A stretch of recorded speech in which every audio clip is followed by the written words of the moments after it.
market's reacting in such a way, especially the long end of the interest rate curve, because that could have had ripple effects. Instability in the long end of the GDP curve could have had ripple effects to the rest of the world. And I think that that's something that we won't have to worry about as much anymore.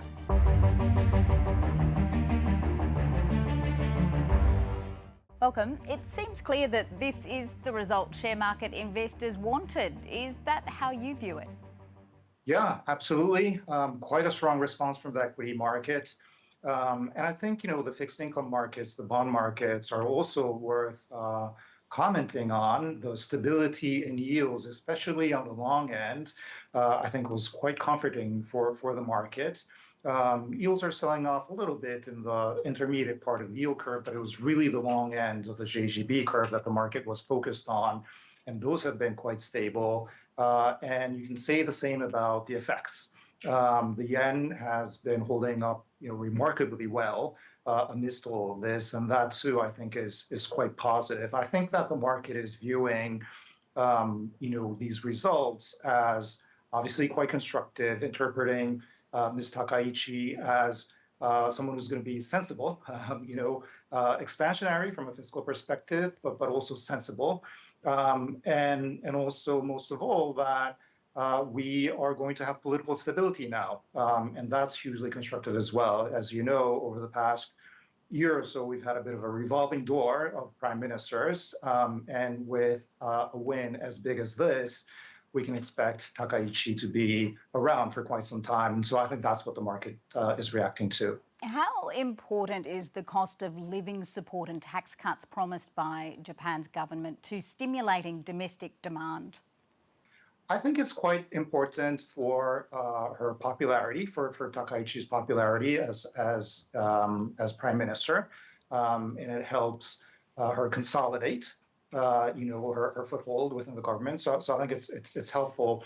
I think one thing worth noting is that our fiscal balance, our fiscal situation is improving. The Japanese government has run a pretty high deficit, as you know, for quite some time, and our debt to GDP is elevated, but is decreasing. It's going in the right direction. And the reason for that is we are growing again. Japan is growing. Tax receipts are at all-time highs. Nominal GDP growth is at all-time highs. And therefore, the government will have leeway to do increased fiscal spending at the same time as keeping the fiscal balance, fiscal ratios in check.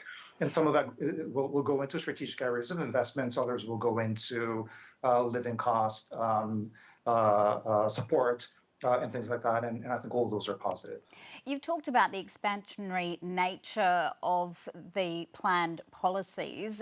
There had been concern from some about an upward pressure on inflation, forcing interest rates higher.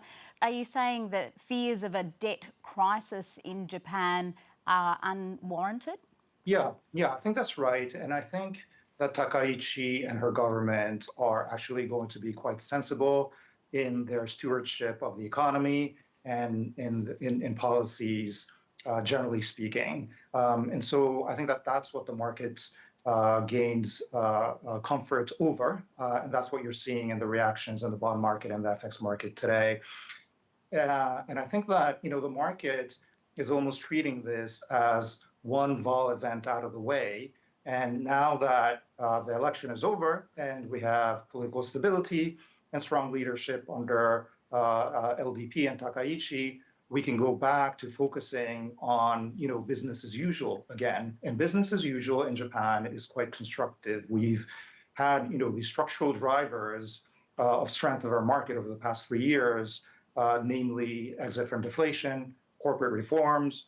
All those things are quite powerful, durable, very much intact still, and that's what the market's gone back to focus on. And I think that's where you're seeing the positive reaction in markets from. Japan is the world's 5th biggest economy. What do you see are the global implications of the weekend result?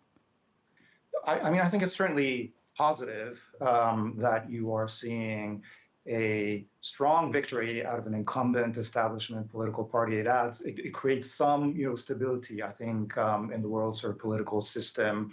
And the market's reacting in such a way, especially the long end of the interest rate curve, because that could have had ripple effects. Instability in the long end of the GDP curve could have had ripple effects to the rest of the world. And I think that that's something that we won't have to worry about as much anymore. Yue Bamba, great to speak to you. Thank you. Well, thanks for having me on. I really appreciate it.